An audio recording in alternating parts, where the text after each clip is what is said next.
In any statistical investigation, the first step is collection of data. Now, how to collect the data? What is the statistical investigation?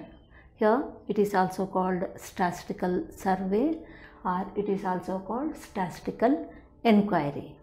Now, if we want any data, then we have to collect that data.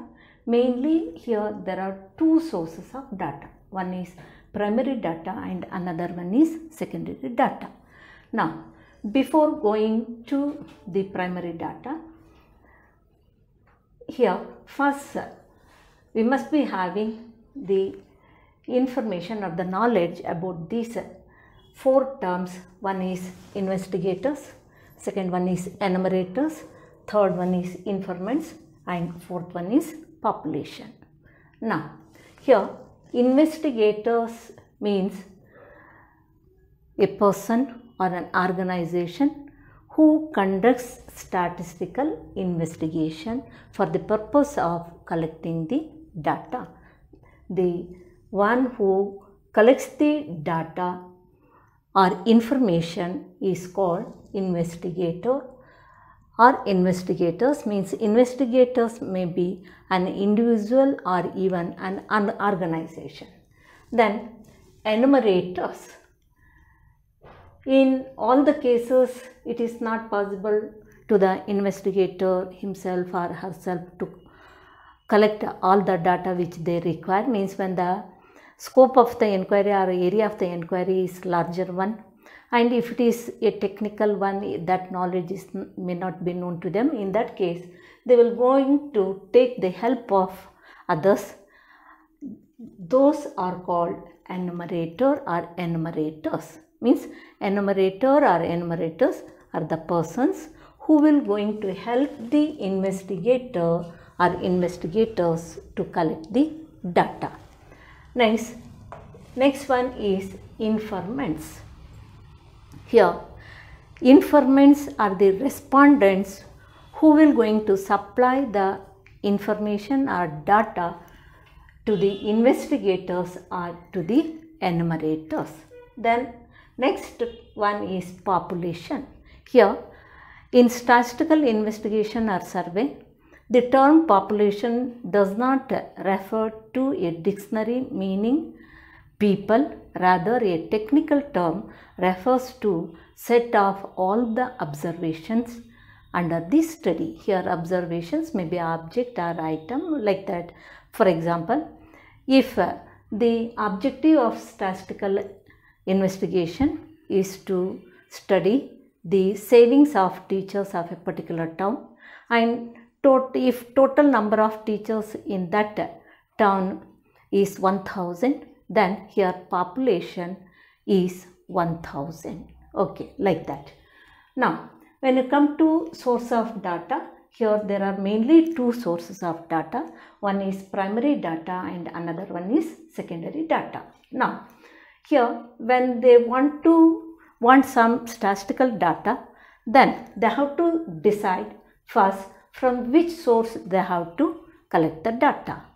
Now, here even for collecting the data, mainly there are two techniques. One is census, another one is sample. Here this data may be collected in case of primary data either by census or by sampling. First they have to decide whether they have to go for primary data or secondary data. In order to decide that, they have to consider some aspects like nature and scope of inquiry, time available, accuracy they desire, and the economic stability, and the investigator, whether it is an individual or organization or the government, like that also. By considering all those factors, time, money, accuracy desired, the investigator, whether an individual or institution or the government, semi-government, by considering all those, they have to decide first whether they have to go for primary data or secondary data.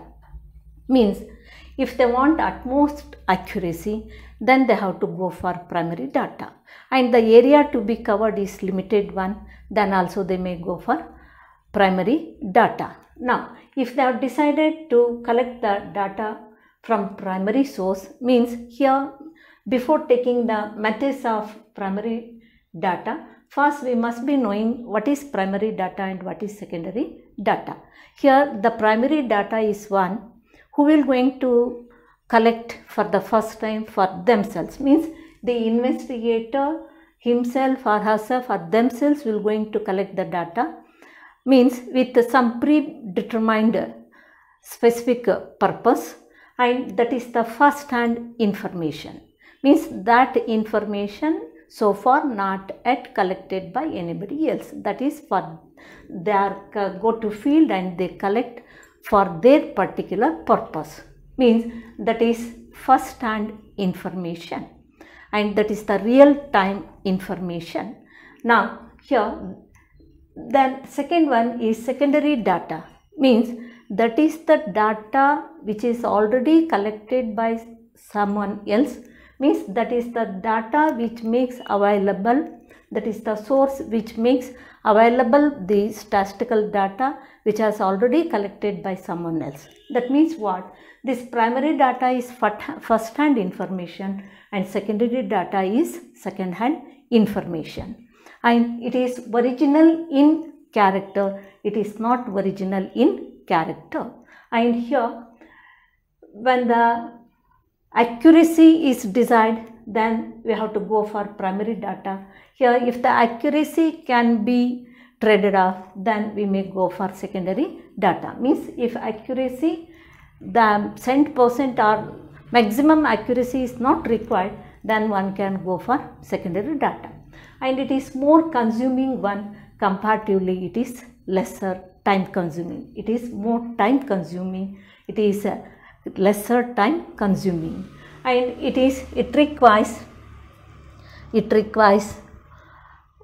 more money, or we may say it is a costly affair or expensive one, and it is more economical one. Now like that, here depending upon the requirement of the investigator, they go for either primary data or secondary data, or primary source or secondary source. Now if they decided to go for primary data, again we come across mainly 5 different methods of collecting primary data. Again they have to decide among these 5 methods which method they have to opt, through which method they have to collect the information or the data required for them. Okay. Now first one is direct oral investigation. It is also called direct personal interview method. Direct oral investigation or direct personal interview method, means here the name itself denotes direct oral investigation or direct personal interview, means here we come across 2 parties, one is investigator or enumerator and another one is informants. Here investigator or enumerator, as the case may be, they meet the informants personally and they go on interrogating, questioning the informant in order to get the data or information for their statistical purpose or the investigation. Means here they sit face to face and they will put the questions spontaneously. By that even the informants will going to answer when they meet personally, means here more information may be extracted from the informants, and here when they meet the informants personally, then the bias will be minimized and response will be more, and here even the accuracy of the data may be maintained. That is direct oral investigation. But here the thing is, if the scope or the area of the investigation is vast one, then practically it is not possible, and it is also more time consuming and more expensive one. But no doubt that accuracy is there. Okay, now depending upon the situation, they opt the particular method. Then next one is indirect oral investigation. Here, when it is not possible to conduct direct oral investigation, then they go for indirect oral investigation. That means here, instead of meeting or contacting the informants directly, they will going to contact the third party who are having the contact with the informants, and they will going to question them, interrogate them, and they get the information. Means here usually the various committees of inquiries, police departments in case of riots, murders, like that.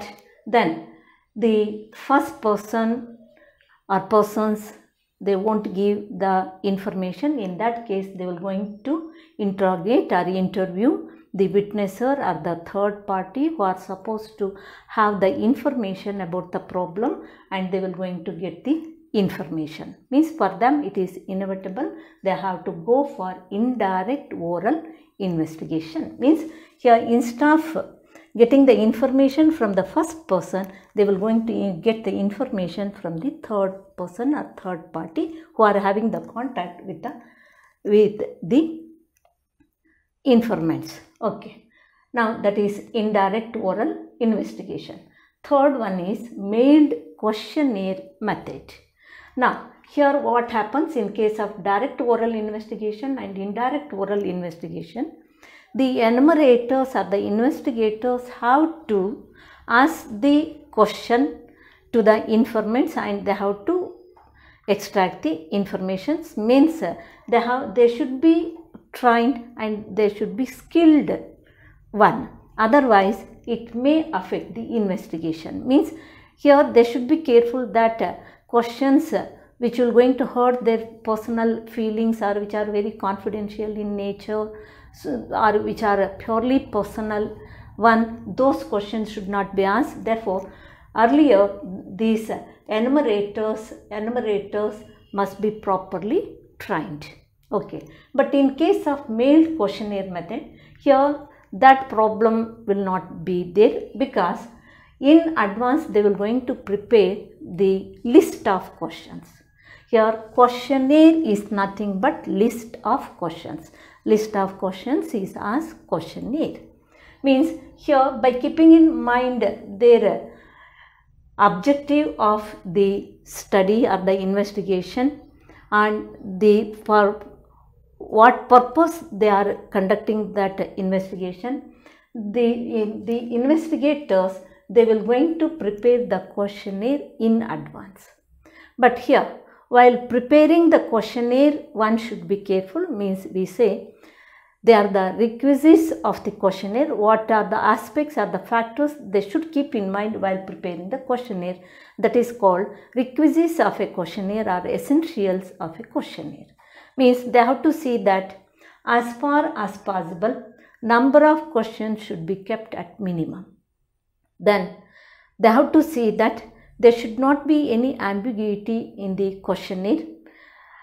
It should be clear, and question should be very direct regarding the aspect or the object for which they are conducting that investigation.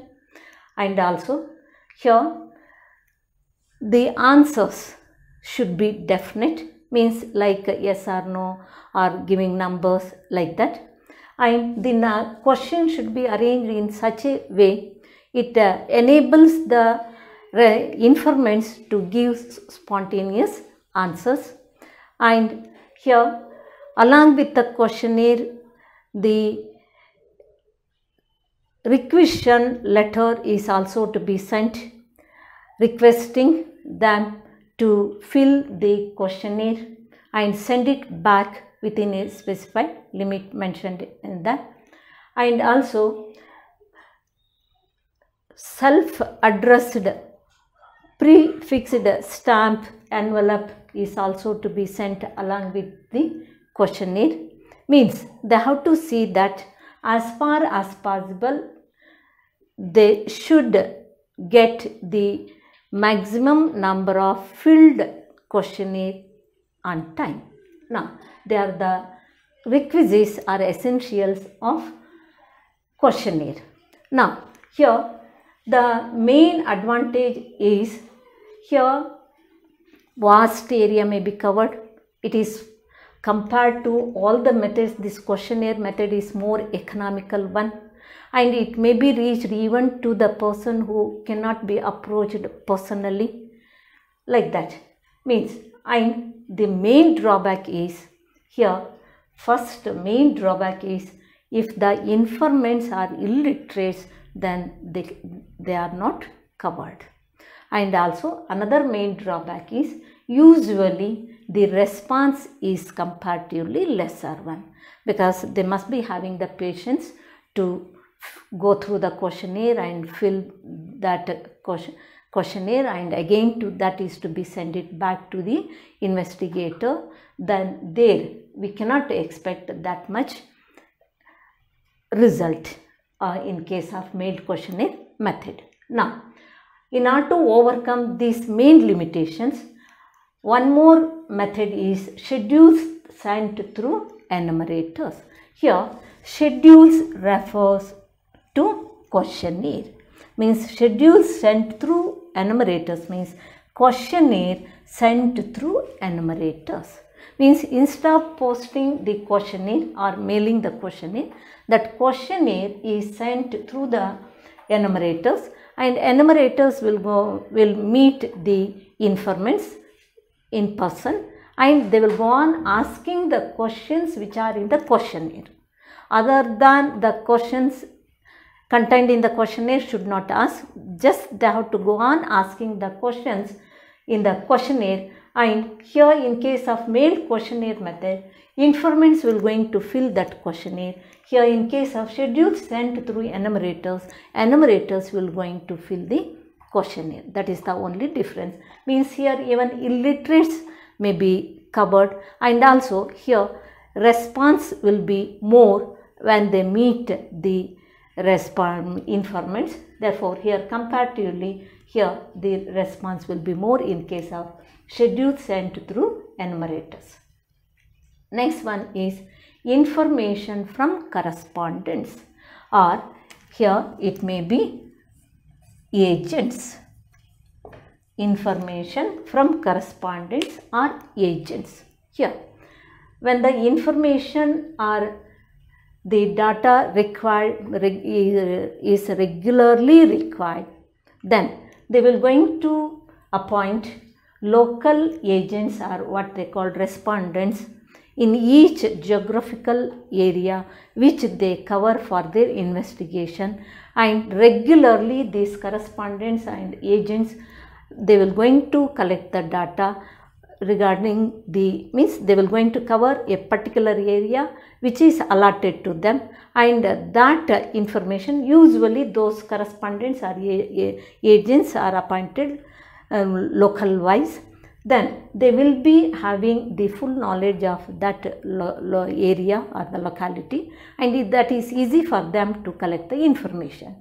They will going to collect the information and they send it to, means transmit it to the main office or head office. There they will going to edit, and then they will make use of that information. Usually this, in case of newspapers, it is known to you, today's newspaper will become tomorrow's waste paper, isn't it? That means they have to cover the information once in 24 hours. Means for that purpose, the information to be collected and supplied is very quick. Therefore, in that case, they will make use of this information from correspondents and agents. And here in newspaper agent, newspapers, even journals, they go through this fifth method. Means here they may cover the wider geographical area. Okay, these are the 5 methods of conducting or collecting primary data. Okay, now depending upon their requirement, availability of time, accuracy desired, and the cost wise and area to be covered. By keeping in mind all those things, they will going to adopt any one of these 5 methods to collect primary data. Now another one is secondary data. If that much accuracy is not required, or if they are individual one or research scholars, it is not possible to collect the primary data, then here they will going to collect secondary data. Means under secondary data, again we come across mainly 2 sources. One is published and another one is unpublished. Published sources and unpublished data. Now here published data, it may be of the international reports or official documents published, for example by IMF, International Monetary Fund, World Health Organization, like that. Or these are the official publications or reports by central government, state government, like Pay Commission and RBI bulletins of agricultural prices, like that. They are the published sources by central government or state government, like that. And even the official publications by the semi-government authorities like municipalities, here those are all published sources. And even in case of private publications, means in case of public companies, it is known to you, they must have to prepare the final reports or annual reports, company accounts. Now, and that is to be audited. Financial statements have to be prepared and get audited, and audited financial reports have to be published. Means they can easily get these information with minimum time consumption, with minimum expenditure, or sometimes no expenditure also. Freely they may get all these informations. And another one is unpublished sources. Now here all the informations collected and recorded need not be published. Even some of the government officers, they will have so many informations, but they are not published. Means if you want what is the yield of particular crop in particular area for last 10 years, if you go and approach concerned department, concerned authorities, you will get those informations, like that. And what is the death rate, birth rate, all those informations, they are recorded, but they are not going to be published regularly. If they want those informations, you may get those informations from the concerned departments, concerned authorities. Means they are unpublished sources, but they are already collected and recorded, but they are not published. That's all. Now these are the main 2 sources of collecting data. Okay. Now here this before taking up the collection of data, actually they plan for the investigation. Means there first they will going to decide the purpose for which they need that information, how much time they are having, and the budget they are having for that purpose, like that, and area to be covered. Everything they will going to decide in advance, then they will going to execute that plan. Usually this, in case of primary data, the government is the single but the biggest collector and user of primary data. Here, for example, in India, once in 10 years, census is conducted. Means while conducting the census, they will going to adopt primary sources or primary data. Here for the government it is easy. It will going to take as enumerators, employees, government employees, even some unemployed may be appointed for that purpose on ad hoc basis.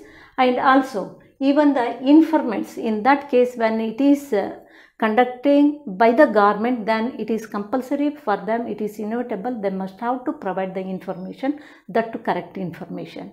By that, with the help of that census, the government will going to get the full information, not only how many people are there, means what is the population of the country, but also how many are literates, how many are illiterates, how many are employed, how many are unemployed, and how many are having basic infrastructure, how many are not having, and what is their health condition. Every information is going to be collected under the primary data by the government.